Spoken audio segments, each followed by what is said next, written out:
سلام بینندگان عزیز، نویدی بامدادی است از رادیو آزادی تقدیم شما و آغاز باز یک هفته نو برایتان بخیر و شادی باد. امیدوارم صحت و سلامتید و روزتان با برار میگذرد. امروز دوشنبه 11 می و ساعت به وقت پراگ رسا 7 صبح است. در چند دقیقه دیگر خبرهای آخرین تاجیکستان و جهان را برایتان میرسانم. بگاهی 10 می زمین لرزه شدید مرکزی تاجیکستان را تکان داد. مقامات کمیته حالتهای فوق‌العاده تاجیکستان گفتند حادثه ساعت 17:52 رخ داده. مرکزش در 5 کیلومتری شهر دوشنبه در حدود شهر وحدت است. مقامات میگویند نیروی زلزله در مرکز آن به 4-5 درجه ریختر و در شهر دوشنبه به 4 درجه برابر بود، ولی بسیاری از ساکنان در شبکه‌های اجتماعی شدت زمین لرزه را در دوشنبه خیلی سخت تصویر کردند. امیده یوسفی سخنگوی کمیته حالتهای فوق‌العاده تاجیکستان روز یکشنبه گفت هنوز درباره خسارات و تلفات جانی زمین لرزه اخیر اطلاع نگرفتند. تاجیکستان در یکی از منطقه‌های زلزله‌خیز قاره آسیا جایگیر است. در گذشته بر اثر زلزله در گوشه‌های کشور چندین خانه ویران شده است. در حالی که ساکنان تاجیکستان با کووید 19 دست به گریبان هستند، مقامات بلندپایه کشور معرکه جمع آوری مبلغ به صندوق مبارزه با این بیماری همگیر را روی دست گرفتند. تقریبا همه قشرهای جامعه تاجیکستان از رئیس جمهور تا فراش و میلیسا با اختصاص قسم یا معاش یک ماهه خود به این صندوق وادار شدند. مقامات میگویند این کار داوطلبانه است، ولی برخی از ساکنان گفتند به یگان پرسش بخش از معاش آنها را بریدند، در حالی که به گفته آنها مقامات کشورهای دیگر در شرایط کرونا ویروس به مردم کمک میکنند. خبرگزاری آزیا پلوس با تکیه به منبعش در وزارت مالیه تاجیکستان خبر داد که تا 7 می در صورت حسابی ویژه مبارزه با کووید 19 در تاجیکستان حدود 5 میلیون سامانی معادل 500,000 دلار پول وارد شده است.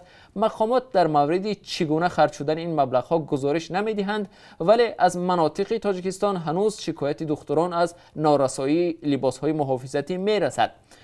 همه روزه ستاد مبارزه با کووید 19 در تاجیکستان درباره گرفتاران و فوتیدگان معلومات می‌دهد، اما دیروز گزارش تازه این ستاد به امور نوین دسترسی رادیو آزادی نشده است. بنابر اطلاع آخرینی که وزارت تندرستی تاجیکستان اعلان کرد، تعداد گرفتاران به کرونا ویروس نو تا روز 9 می به 612 نفر رسیده است.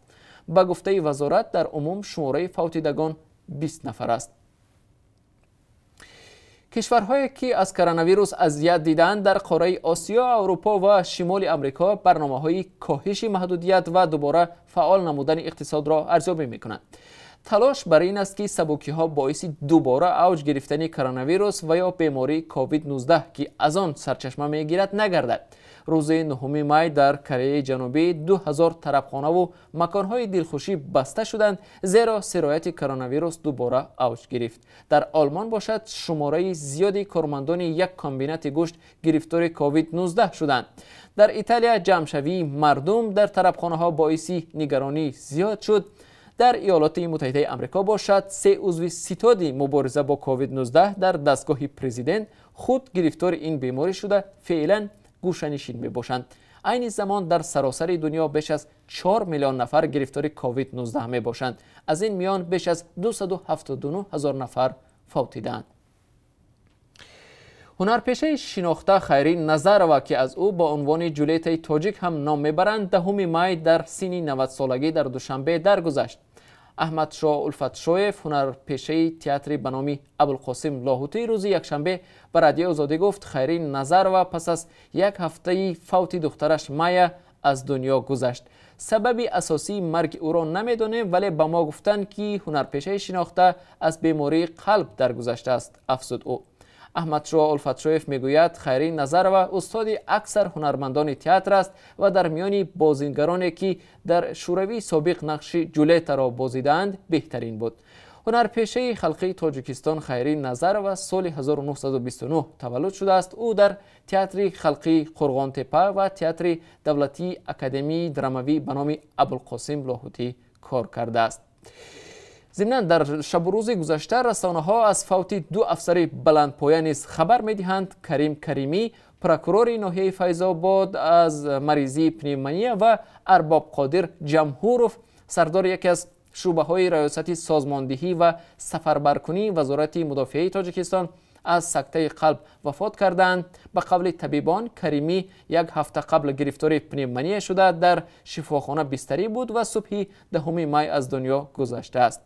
در پی فوت کریم کریمی شام 10 می خبری درگذشت ارباب قادر جمهوروف سردار یکی از شعبه‌های ریاست سازماندهی و سفربرکنی فوری ستاد گنرالی وزارت دفاع تاجیکستان رسید. به گفته سخنگوی وزارت مدافعه جمهوروف بیش از یک هفته در شفاخانه نظامی وزارت با طبابت دل مشغول بود و 2 روز پیش از مرگش فارغ شده است. جمهوروی 55 ساله در خانه زیستش به گفته وزارت از سکته دل وفات کرد. در همین حال از مرگ برخی از زندانیان نیز در تاجیکستان خبر می رسد. افراد نزدیک به عبدالفیض رجبوف زندانی 47 ساله گفتند که او روز 9 می در محبس رقم 1 شهر دوشنبه فوتیده است. با اطلاع آنها مقامات سبب مرگش را التهاب شوش یا پنیمونیا گفتند، ولی نزدیکان باور دارند که او از بیماری کووید 19 جان باخته است. شام 10 می آنها ویدیویی را پخش کردند که از آثار شکنجه در گردن و روی میت دلالت میکند. مقامات زندانهای تاجیکستان تا به حال در این باره رسما اطلاع ندادند، ولی هفته گذشته یک مسئول مرکزی طبی زندان رقم 1 اعتراف کرده بود که بیش از 30 نفر با التهاب شوش بستری اند. عبدالفیض رجبوف سال 2015 با گناه همدستی با عبدالحلیم نظرزاده معاون پیشین وزیر دفاع تاجیکستان به 28 سال زندان محکوم شده بود. دیپلمات‌های تاجیکستان و قرقیزستان نیروهای مرزبانی یکدیگر را به برانگیختن مناقشه مسلحانه روز 8 می متهم کردند. در این مناقشه به گفته مقامات رسمی 2 شهروند تاجیکستان، 3 سرباز و 1 ساکن عادی قرقیزستان جراحت برداشتند. وزارت‌های امور خارجه هر دو کشور روز 9 می یکی پس دیگر با نشر بیانیه رسمی گفتند که سفیران همدیگر را به وزارتخانه خوانده و نوت اعتراضی سپردند. در بیانیه وزارت تاجیکستان که شام 9 می نشر شد آمده است که در این روز ژنیش روستنبکوف را رسما به وزارت دعوت کرده در رابطه با مناقشه در سرحد به او یادداشتی اعتراضی سپردند. در بیانیه وزارت امور خارجه تاجیکستان گفته می شود که یک شهروند قرقیزستان به آغاز تیراندازی و برانگیختن مناقشه متهم است و گفته می شود که عملکردهای بعدی مرزبانان قرقیز سبب تیراندازی سرحدبانان تاجیک شده است. وزارت امور خارجه قرقیزستان نظیرمد علیزاده سفیر تاجیکستان در بیشکک را به وزارت خوانده یادداشت اعتراضی سپرده است و آنها مرزبانان تاجیک را به تیراندازی هدفمندانه به طرف نظامیان و شهروندان قرقیزستان متهم میکنند. وزارت امور خارجه تاجیکستان گفته است که ضمن ملاقات با سفیر ژنیش روستنبکوف گفتند که سببگوی شدت گرفتن وضع در ناحیه‌های مرزی محض طرف قرقیزستان است. در بیانیه وزارت امور خارجه آمده است که از کشور همسایه طلب کرده شد که عملکردهای اغواگرانه با استفاده از اسلحه را بس کنند، حادثه را موشکافانه تفتیش کرده گناهکاران را به جوابگری بکشند. مقامات تاجیکستان گفتند که جنجال برای پارچه زمین رخ داد که به تاجیکستان تعلق دارد، ولی نیروهای مرزبانی قرقیزستان گفتند که پارچه زمین بحث برانگیز است، ولی در عمل ساکنان ولایت بادکن آن را استفاده می بردند. بینندگان عزیز، اگر شما خبر، عکس و یا نوار نادر دارید که می‌خواهید از آن دیگران هم آگاه شوند، پس آن را توسط پیام رسان‌های وایبر و یا واتساپ به ما بفرستید. رقم تلفن ما +420 724 05 39 59 است. یادآور می‌شویم که این تلفن تنها برای گرفتن پیام‌ها است. اگر شما خبر فرستادید ما جزئیات آن را از شما پرسان می‌شویم. تقسیم کمک‌های بشری در بازار سینه شهر سنت پتربورگ به مهاجران کاری تاجیک باعث با وجود آمدن ازدحام بزرگ و طلادهی شده است. روز 10 می در این شهر بیش از 500 مهاجر کاری تاجیک در شرایط خطرناک کمک دریافت کردند. این کمک را به مهاجران تاجیک افراد خیرخواه رسانیدند. پس از اعلان کرانتین هزاران مهاجر در روسیه بیکار مانده دستنگر شدند، اما پزشکان جمع آمدن چنین ازدحام و رعایت نشدن مسافه اجتماعی را خطرناک می‌دانند، زیرا در چنین حالت یک آدم بیمار می‌تواند ده‌ها نفر دیگر را سرایت نماید. اسلام کریموی خردی پسر گلنورا کریمووا در شبکه‌های اجتماعی با نشر مراجعت به عنوان پرزیدنت کنونی ازبکستان شوکت میرزیویف نامگوی اموال را ذکر کرده است که از مادر وی مصادره شدند. میان دارایی‌های مصادره شده دختر اسلام کریموف، پرزیدنت پیشینی ازبکستان، پوچته ازبکستان، شرکت موبیلی پرفکت موبایل، 98 خانه در بهترین منطقه‌های شهر تاشکند و دیگر اموال ذکر شدند.